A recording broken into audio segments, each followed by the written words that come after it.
escenario incierto, Hoy más que nunca tu economía y la mía están en juego. ¿cómo te van a afectar las nuevas decisiones? ¿Tu dinero te va a alcanzar o no? Si no hay confianza, los inversionistas se van. exacto. Soy Alberto Aguilar, don Dinero, y sé que para ti cada peso cuenta.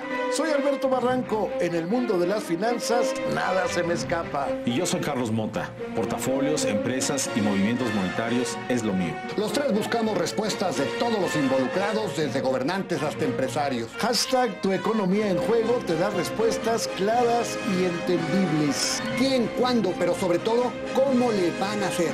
La economía, cuando está en juego, debe merecer nuestra atención. Y que esta toma de decisiones sea favorable para nuestra familia y nuestro día a día. Por eso, hashtag Tu Economía en Juego comienza ya.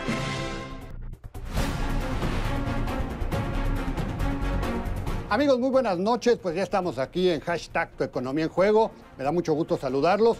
Y esta noche nos acompaña Baltasar Hinojosa, que pues él es el secretario de Agricultura. Muchas gracias, Baltasar, por acompañarnos esta noche. Muchas gracias, Alberto. Me da mucho gusto estar en tu programa. Y bueno, pues le doy la más cordial bienvenida a Alberto Barranco. Muchas gracias. Tocayo, buenas noches. Carlos Mota. Buenas noches. Muy buenas noches. Y bueno, pues hoy vamos a platicar de un tema muy importante. Esta semana hubo noticias finalmente del Tratado de Libre Comercio y lo interesante es que la parte del sector agropecuario quedó fuera.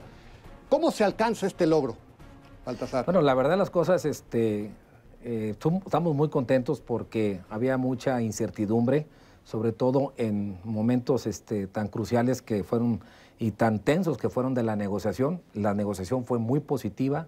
El campo finalmente, con la negociación como quedó, le da mucha certidumbre a los productores mexicanos que ya tienen tiempo de estar exportando. Y esa parte donde tenía que ver con la estacionalidad, donde obviamente no podíamos estar exportando los 365 días del año, sino que tenía que ver por segmentos. Imagínate. Eso iba a ser algo muy complicado. Eso ya quedó fuera, como tú bien lo señalas. Y lo demás se fortalece. Yo creo que con el Tratado de Libre Comercio que se tuvo en su momento y con este acuerdo que en su momento ya se tiene, al menos con Estados Unidos, que se está planteando, creo que para el campo es una buena noticia y sobre todo para el sector exportador. Y bueno, y sin duda, para la economía nacional, porque a final de cuentas el campo se ha convertido, el campo mexicano, en un campo finalmente exportador, está generando muchas divisas y sin lugar a dudas va a ser un sector estratégico para la economía.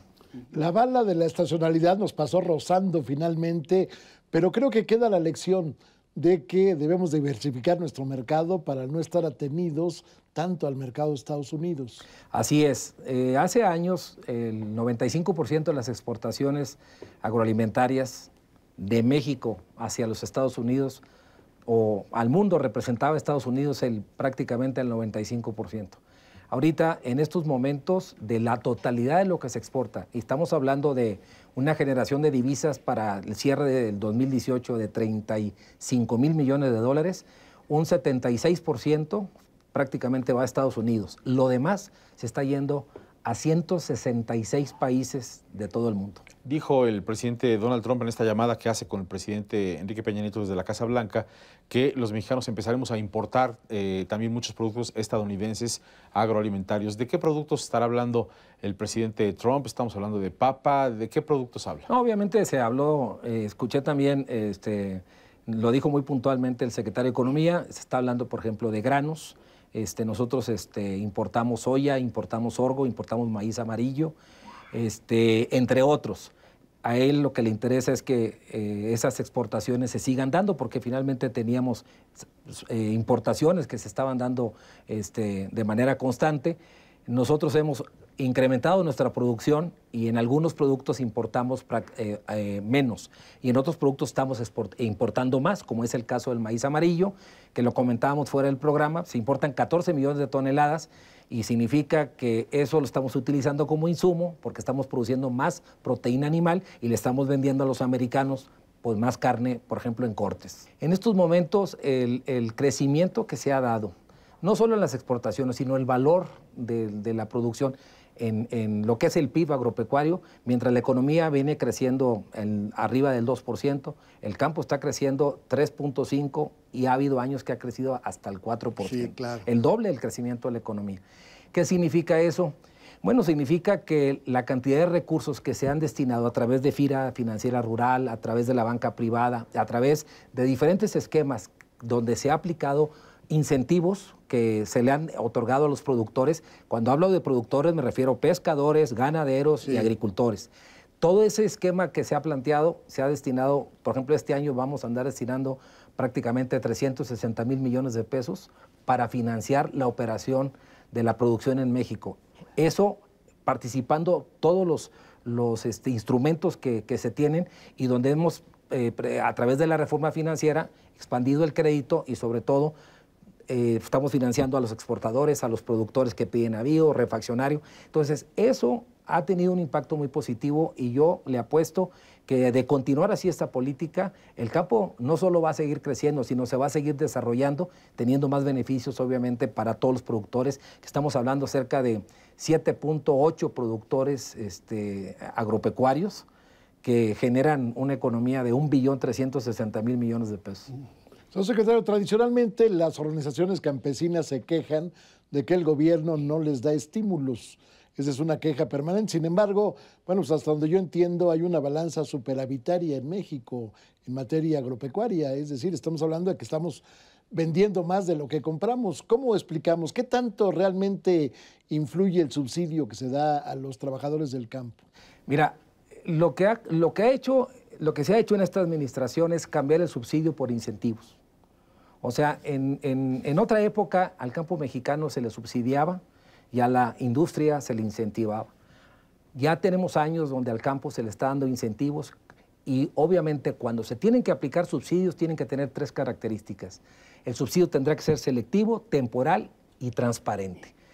Lo demás finalmente tiene que estar aplicado donde aumente la productividad, donde el pequeño productor principalmente pueda tener a su alcance incentivos, teniendo mejores fertilizantes, más baratos, teniendo obviamente una semilla mejorada para producir en su parcela. Y eso ha ayudado a que la producción en términos generales o a nivel nacional haya crecido. Tenemos mejores rendimientos que años atrás y eso es lo que está generando que la economía o el sector finalmente agroalimentario siga creciendo a mejor ritmo. Ahora, el presidente electo, Andrés Manuel López Obrador, ha dicho que se va a buscar la idea de que se produzca en México todo lo que se consume.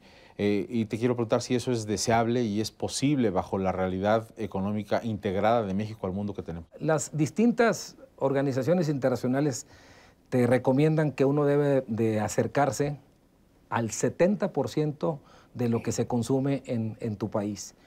Creo que están las condiciones dadas, vamos para ese ritmo y poder alcanzar lo que le llamamos la seguridad alimentaria. La única parte que hay que cuidar es no casarnos con el proyecto que no lo trae Andrés Manuel. Creo que va más por la seguridad alimentaria, lo que alguien finalmente ha llegado a comentar, lo que es la soberanía alimentaria, que es no importar nada y todo producirlo. Creo que eso sería un alto riesgo. Nosotros tenemos que tener la capacidad de producir nuestros productos, y voy a hablar, por ejemplo, de granos y oleaginosas. Nosotros tenemos la capacidad de producir una cantidad importante de toneladas, no solo producirlas, sino que se desplacen a buen precio, que esté finalmente ordenado el mercado, no regulado, ordenado el mercado y que permita que llegue esos productos a las mesas de los mexicanos a precios accesibles. Si después de hacer ese esfuerzo te falta productos que tengas que traer, como en el caso del maíz para los engordadores, entonces no hay que estar peleados. Importemos finalmente ese maíz que va para consumo animal, vamos a producir más proteína y con eso exportar no solo a Estados Unidos, sino al mundo. Entonces, esto es un intercambio, vivimos en una economía global y lo que se hizo el esfuerzo desde hace más de 23 años, 24 años del tratado original, a lo que estamos viendo de la nueva negociación que se está logrando en este acuerdo, en principio bilateral, pero no tengo la menor duda que finalmente se convertirá en un tratado de libre comercio, el beneficio va a ser para los mexicanos mayor, no solo para el productor, sino para el consumidor. Perfecto. Bueno, pues Baltasar, regresamos contigo. Vamos con Julio Pilosi, que nos tiene información fresca. Adelante, Julio. Mi querido Alberto, muy buenas noches, muchas gracias. La compañía Uber está cambiando la forma de hacer negocios, por lo que ahora, además de ofrecer chofer privado, rentará bicicletas eléctricas y scooters para viajes más cortos. Esta estrategia la pretende de largo plazo, iniciando en 8 ciudades de Estados Unidos y pronto se lanzarán en Berlín, así que no descarte que pronto lleguen a México. Y mire esta información, resulta que el productor del rifle AK-47 Kalashnikov quiere producir vehículos eléctricos. Esto lo ha hecho oficial en un evento de armas en Rusia. Presumen que su auto puede viajar hasta 350 kilómetros con una sola carga. El diseño reto del concepto se basa en un popular hatchback de la era soviética. Y hoy que se ha hecho oficial el crecimiento económico del segundo trimestre de la economía de Estados Unidos, el que más sonríe es el presidente Donald Trump. Pero los inversionistas le piden tomar las cosas con calma, ya que la Reserva Federal aún debate si aumenta las tasas de interés 2 veces más este año, ya que por ahora los datos no se ve reflejado en ellos la guerra comercial con China y las sanciones petroleras sobre Irán. Por lo pronto, la advertencia de una recesión inminente está en amarilla y se advierte un otoño con problemas para Wall Street. Hasta aquí este apartado en hashtag Tu Economía en Juego. Pues muchas gracias, Julio, te agradezco mucho. Buenas noches. Una pregunta, secretario, ¿maíz genéticamente modificado, sí o no para México? Ha habido una gran discusión. Tenemos otros productos. En el caso del maíz, no. En el caso del algodón, sí. Está funcionando muy bien, se está aumentando la producción cada vez más. Yo lo que creo que en lugar de entrar a los genéticamente modificados, creo que México tiene un gran potencial con semillas mejoradas, en donde a través de unas nuevas técnicas que se están ya instrumentando, principalmente en Chihuahua, principalmente en Jalisco, tenemos producciones de 17 hasta 19 toneladas por hectárea. Creo que hay que explorar eso antes de tocar el tema de maíces genéticamente modificados. Había un asunto de monopolio de compra de parte del Estado a través de la CONASUPO, pero el otro problema, ya en un escenario en que desaparece eso, es la intermediación. ¿Qué se hace frente a la intermediación? Porque a veces el productor gana 5 y los intermediarios ganan 40. Nosotros a través de un instrumento que se llama CERCA, es una agencia de comercialización, lo que hacemos es ordenar el mercado. ¿Qué hacemos? Agricultura por contrato. No hay ningún mercado donde la oferta y la demanda se dé. ¿Por qué? Porque estamos en un mercado que son oligopsónicos, o sea, hay pocos compradores.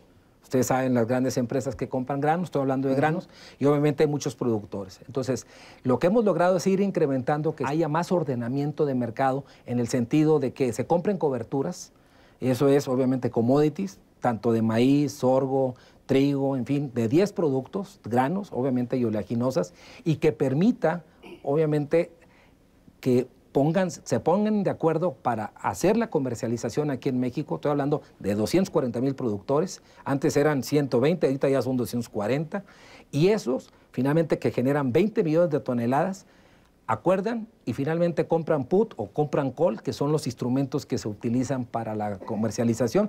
Y si llega a subir el precio, obviamente está protegido en su momento el productor. Si llega a bajar el precio, también está protegido el productor y también el comprador. Lo que hace finalmente la Secretaría es dar incentivos a los productores para la compra de esas coberturas. ¿Por qué? Porque ordenamos el mercado.